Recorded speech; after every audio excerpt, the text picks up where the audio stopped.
Hello বন্ধুরা, আশা করি তোমরা সবাই ভালোই আছো। আর আমরাও আছি, কোনোরকম চলছে। যেহেতু দেখেছো কালকের একটা ভিডিও, আর আমি যেহেতু শিবরাত্রির উপাস ছিলাম আর মণ্ডপেও গিয়েছিলাম, কিছু ভিডিও করেছিলাম তোমাদেরকে দেবো বলে, পোস্ট করব, আর করা হলো না। কারণ ওই টাইমেই আবার আমার খবর এসে গেছে আমার জ্যাঠামশাই মারা গেছে। ওই জায়গাতে আবার চলে গেলাম তাড়াহুড়া করে, আর ভিডিওগুলো রয়ে গেছে, ওগুলো তারপর পরে পোস্ট করব। আর জানোই সময়ও থেমে থাকে না, জীবনও থেমে থাকে না। আর আমাদের তো চলতেই হবে, যতই মন খারাপ হোক আর শরীর খারাপ হোক আর পরিস্থিতি যেইভাবেই চলুক, কিন্তু আমাদের চলতেই হবে। যে কোনো মানুষের যতদিন বেঁচে থাকে অতদিন ওদের সব কিছু নিয়েই চলতে হয়। আজকে শরীরটা একটু খারাপ হয়ে গেছে, কয়েকদিন থেকে আমার বাবার শ্রাদ্ধ গেল, তারপরে আবার বাড়িতে অষ্টপ্রহর বেশ কয়েকটা প্রোগ্রাম ছিল। তারপরে আবার আমি এসে বললাম তাড়াহুড়ো করে এদিকে বিয়া বাড়িতে, আমার পাশের বাড়িতে। এটাও একটা আমার কর্তব্য, আমার পাশের বাড়ি যেহেতু আমার শ্বশুরবাড়ির লোকেরা এলাকা, আমার সব দিকেই ব্যালেন্স করতে হয়। আর বাড়িতেও আমার অনেক নানান রকম প্রবলেম থাকে, তার জন্য আমি সবসময় ভিডিও দিতে পারি না। যখনই চেষ্টা করি, আমি রোজ দিন ভিডিওগুলো দেওয়ার চেষ্টা করি, কিন্তু পারি না। যখন যখন পারি তখনই আমি দিই। আর শর্ট ভিডিওগুলো যেগুলো দিই আমি সারাদিন তো আমি রান্না করেই ব্যস্ত থাকি, তাই আমি যেটা রান্না করি, যেটা কাজ করি, এগুলোই আমি ভিডিওগুলো সারি আর কি। আর আজকে সকালে প্রচুর মানে কাপড় চোপড়ও ধুয়েছি, আর এখন জ্বর আসছে, মনে হয় শরীরটা প্রচণ্ডই খারাপ লাগছে। আর মনটাও তো বিশেষ একটা ভালো না, কারণ আজকে ও বাড়িতে যাওয়ার কথা ছিল, আর ও বাড়িতে যেতে পারিনি। ওবিসি নাকি ওটা কী বলে, ওগুলো নিয়ে যাব ভেবেছিলাম। আর আজকে যেহেতু রবিবার, তাই ওগুলো দিতে পারবো না, আমার শাশুড়িমা বললো। তারপরে আর বেশ কয়েকজন বললো ওটা দেওয়া যাবে না,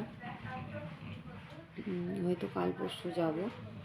আর শরীরটা এতটাই খারাপ করেছে, কী বলবো, এর জন্য সারাদিন কোনো ভিডিও করিনি। আর টুকিনাকি যেগুলো আমি রান্না করছি, কাজকর্ম করছি, ওগুলোই আমি শর্ট ভিডিও দিয়ে দিচ্ছি। মনটাও খুবই খারাপ, কারণ আমার বাবা আর আমার জ্যাঠা, ওরা দুজনেই ভাই ছিল। আরও আমাদের জ্যাঠা ছিল, ছোটোবেলায় আমরা কোনোদিন দেখিনি। আর ওরা সব বাংলাদেশি ছিল। আর আমার বাবা যখন ছোট ছিল তখনই ওনার মামা নিয়ে এসে বলছিল। আর এগুলো ট্রেন যাচ্ছে, জানোই আমার বাড়ির সামনে ট্রেনের রাস্তা। আর এই ট্রেনের শব্দের জন্য একটু বন্ধ করে রাখতে হয়। আর কি বলবো, আর রান্না বান্না করছি, বাচ্চাদেরকে খাওয়া দিলাম। এখন বড় আসেনি, আসবে। তারপরে ওই যে দুধগুলো আনা হয়েছিল, ওগুলো দেওয়ার কথা ছিল, ওগুলো আর দেওয়া হলো না। আর ওগুলো দিয়ে দিই সন্ধ্যাবেলা, দেখি কী করি। অনেকগুলো দুধ, 5 কেজির মতন, প্রায় 6 কেজির মতন দুধ রয়ে গেছে, ওগুলো একটু কিছু করতে হবে। আর বর পট করে যেতেও পারে না, কোনো লোক যদি না নিয়ে যায় ওকে, ও যেতে পারে না, কোনো নিজে গাড়িও চালাতে পারে না, কোনো কিছু চালাতে পারে না, যেহেতু হ্যান্ডিক্যাপ একজন, পা দিয়ে কোনো কাজ করতে পারে। সাইকেলটা চালাতে পারে সামান্য একটু, হয়তো 10 মিনিটের রাস্তা, অতটুকু যেতে পারবে, এর বেশি যেতে পারবে না। তার জন্য ওকে এতটা চাপও দেওয়া যাচ্ছে না। কালকে আমি একাই গেছিলাম, বরকে নিয়ে যাইনি, কারণ ও হেঁটে যেতেও পারবে না, ওর পিছনে আরও 2জন লোক লাগবে ওকে ধরে নিয়ে যাওয়ার জন্য।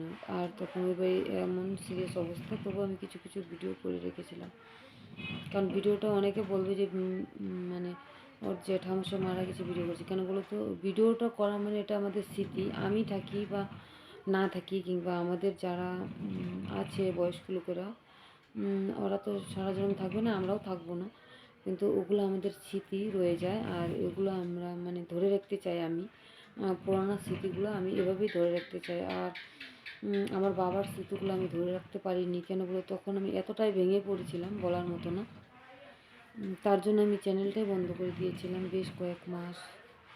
তারপরে আমি অনেক শক্ত করে নিজেকে আবার শুরু করলাম, কারণ অনেক কিছু প্রবলেম থাকে মানুষের জীবনে, সবাই তো সবটা বলতে পারে না, সেটা আগেও বলেছি তোমাদের, এখনও বলছি, আর ওইটাও বলবো।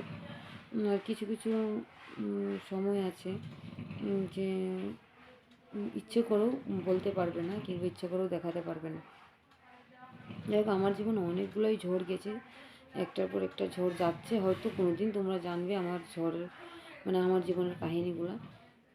আমিও একটা সাধারণ মেয়ে ছিলাম, সাধারণভাবেই থাকতাম, ঘুরতাম, আনন্দ ফুর্তি করতাম। কিন্তু বিয়ের পরপরই আমার জীবনে একটার পর একটা ঝড় আসছে যাচ্ছি। আর যারা আমার পিছনে ঢাল হয়েছিল, তারা আজকে একটার পর একজনের পর একজন চলে যাচ্ছে। আর কি বলবো, ওনাদেরও সময় হয়ে গেছে, যেতেই হবে, আর ওনারাও থাকবে না। ভগবান সবারই সময় নির্ধারিত করে রাখে, তাই আরও বয়সও হয়ে যাচ্ছে ওনাদের, যাচ্ছে একজন একজন একজন চলে যাচ্ছে সবাই। কিন্তু সবচেয়ে সাপোর্টে ছিলেন আমার বাবা, আমার জ্যাঠামশাই ছিলেন। আমার জীবনে যতগুলো ঝড় তুফান এসেছে আর আসছে, ওনারাই অনেকটা সামলেছেন। আর কি বলবো, আর বেশি কিছু বলবো না। আজকের ভিডিওটা এটুকুই করবো। তোমাদের যদি ভালো লাগে তবে দেখো। যাই হোক, রাখি। আর মুখ টুক তো দেখতেই পারছো কী অবস্থা, শরীরটা এতটাই খারাপ করেছে, আর কি বলবো। ঠিক আছে, রাখি।